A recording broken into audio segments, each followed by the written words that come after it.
کوشش یہ تھی کہ تمام حلقوں میں جا کے جو ممبران پارلیمنٹ الیکشن میں حصہ لے رہے ہیں ان کے ساتھ مل کے تو کشمیر کے ایشو پر ان کی رائے کو معلوم کیا جائے، ایک، اور نمبر دو، ان سے کہا جائے کہ آپ لوگ کشمیریوں کی حق خود ارادیت کے لیے جب آپ الیکٹ ہوں تو ان کی حق خود ارادیت کے لیے ان کی حمایت میں پارلیمنٹ کے اندر اقدامات کریں۔ لیکن یہاں مشکل جو درپیش ہوئی ہے، ایک تو بات یہ ہوئی کہ جہاں میں رہتا ہوں برنلے میں، وہاں پہ ایک بائی الیکشن آ گیا کاؤنٹی کاؤنسل کا، تو مجھے لیبر پارٹی نے جو ہے جس کا میں ممبر بھی ہوں انہوں نے مجھے ٹکٹ دیا ہے وہاں سے الیکشن لڑنے کے لیے۔ تو ایک تو میری توجہ اپنے اس جو کام ہمارا تھا اس سے تھوڑی سی ڈائیورٹ ہوئی ہے۔ دوسری بات یہ ہے کہ میں عملی طور پر ابھی دیکھ رہا ہوں کہ جو سیاسی عمل ہے یہاں برطانیہ کے اندر اس میں ہمارا مسئلہ کہاں پر ہے۔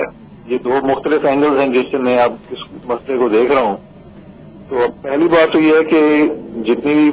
فارن پالیسی پہ ڈبیٹ ہوئی ہے اس میں کشمیر ایشو کسی بھی سیاسی جماعت کے ایجنڈے پر نہیں ہے۔ اب جب یہ ایشو ایجنڈے پر نہیں ہے تو ایم پیز جو ہیں وہ کہیں پر بھی جو پارلیمانی امیدوار ہیں وہ ویسے تو بات کرتے ہیں اپنے ووٹوں کے حصول کے لیے کشمیر کی، لیکن عملی طور پر اس ایشو کو ایجنڈے کے پر نہ ہونا جو ہے وہ میں سمجھتا ہوں کہ ہماری ایک ناکامی کی بڑی واضح مثال ہے، اور ہماری بدقسمتی ہے کہ ہم اس معاملے کو آگے نہیں لے کر جا سکیں گے، کیونکہ جو ایم پیز ہیں وہ جیسے غالب صاحب ہمارے حلقے میں بھی آئے، باقی جگہوں پر بھی گئے ہیں، تو کشمیر ایشو پہ بات تو ہوئی ہے، لیکن جو ہے وہ جب تک کہ یہ ایشو ایجنڈے پر نہیں ہوگا پولیٹیکل پارٹیز کے اس وقت تک اس پہ کام نہیں ہو سکتا۔ اچھا یہ بتائیے گا کہ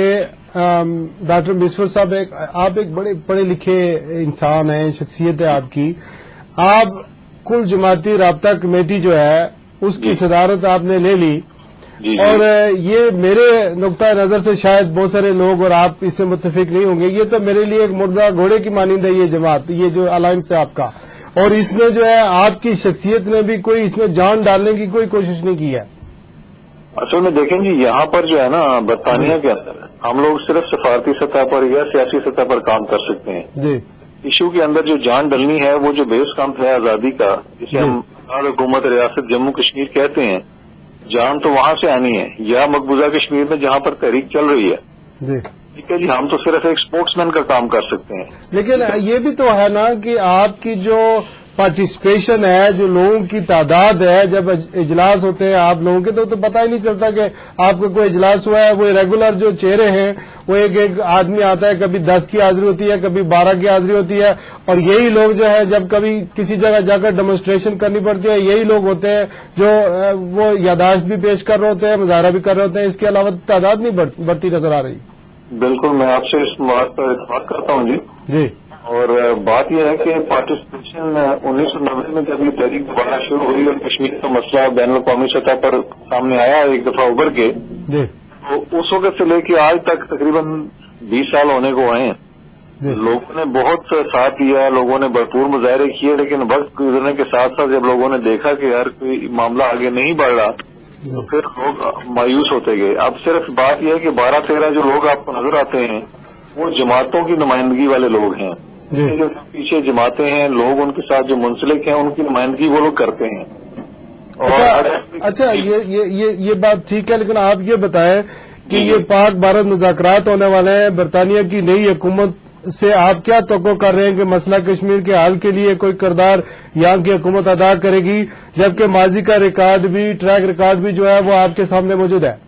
جی بالکل، اس پہ ہم نے ڈیوڈ ملی بینڈ ابھی آئے ہوئے تھے ہمارے شہر میں اور ہم نے ان سے بات کی ہے۔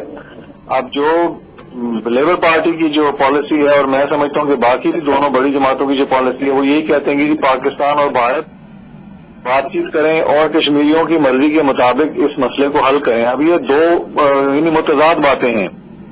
اگر کشمیریوں کی مرضی کو آپ نے سامنے رکھنا ہے تو پھر پہلے کشمیریوں کی مرضی جب تک نہیں آئے گی اس وقت تک پاکستان اور بھارت کے مذاکرات جو ہیں وہ کسی نتیجے پر نہیں پہنچیں گے، جیسا ہم نے پچھلے 62-63 سالوں میں دیکھا ہے۔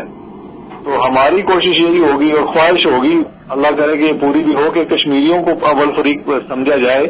اور اس کے لیے ہمیں اقدامات جو ہیں وہ جس طرح لبریشن لیگ کے بانی قائد کے خورشید نے کہا تھا کہ آزاد کشمیر حکومت کی حیثیت کو تسلیم جب تک نہیں کیا جاتا اس وقت تک کشمیری فریق اول نہیں بن سکیں گے۔